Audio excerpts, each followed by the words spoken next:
and gentlemen, Hillary Clinton. America is stronger. Donald Trump. for the presidency of the United States. En route vers la Maison-Blanche. Bonsoir Xavier Yvon. Hello Nicolas, bonsoir à tous. Et on commence ce soir Xavier avec le défi du week-end. Comment canaliser Donald Trump ?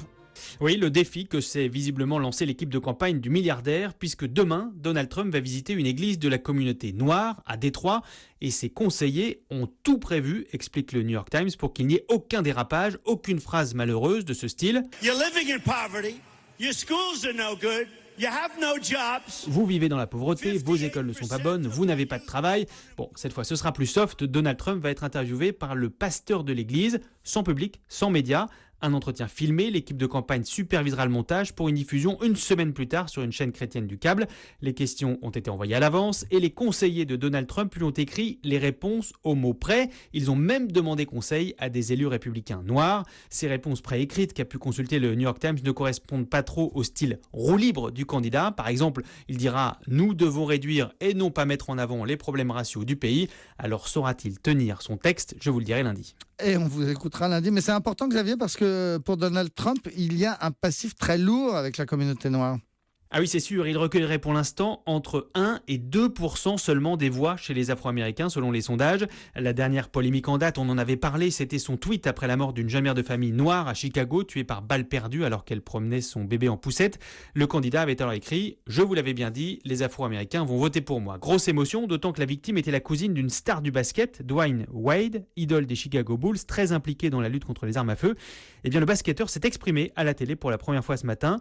Écoutez sa réponse, tout en finesse à la récupération grossière de Donald Trump. Je suis partagé. D'un côté, la mort de mon cousin est utilisée pour un petit jeu politique, mais d'un autre côté, ça médiatise son histoire. Et c'est ça qui compte pour moi. Je veux que tous les regards se tournent vers ma ville. Je veux qu'on soit capable, tous ensemble, d'améliorer les choses. Et pour ça, il faut que les gens sachent ce qu'il se passe. En fait, j'étais reconnaissant qu'il commence la conversation, mais bien sûr, ça m'a laissé un goût amer dans la bouche à cause de ce que ma famille traverse, de ce qui se passe dans notre ville de Chicago, tout ça utilisé pour un petit jeu politique. Oui, il faut dire que la ville de Chicago vient de vivre son mois le plus meurtrier depuis 20 ans. Et alors Xavier, Donald Trump, vous venez de très bien nous l'expliquer, il a quand même un gros problème avec les Noirs qui ne votent qu'à 1% pour lui, et avec les Latinos, c'est pas mieux. Oui, je vous le disais hier, son discours violent contre l'immigration lui a valu des défections chez ses rares soutiens hispaniques. Eh bien, s'il lui en reste un, ce sera Marco Gutiérrez, une sorte de mini-Trump version latino. Si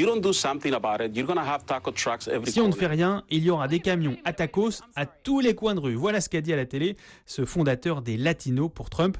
Le candidat appréciera, lui qui s'était mis en scène dans son bureau il y a quelques mois en train de déguster des tacos, pouce en l'air avec ce commentaire. J'adore les hispaniques. Merci Xavier Yvon et à lundi pour un nouveau journal de la présidentielle américaine dans Europe Soir.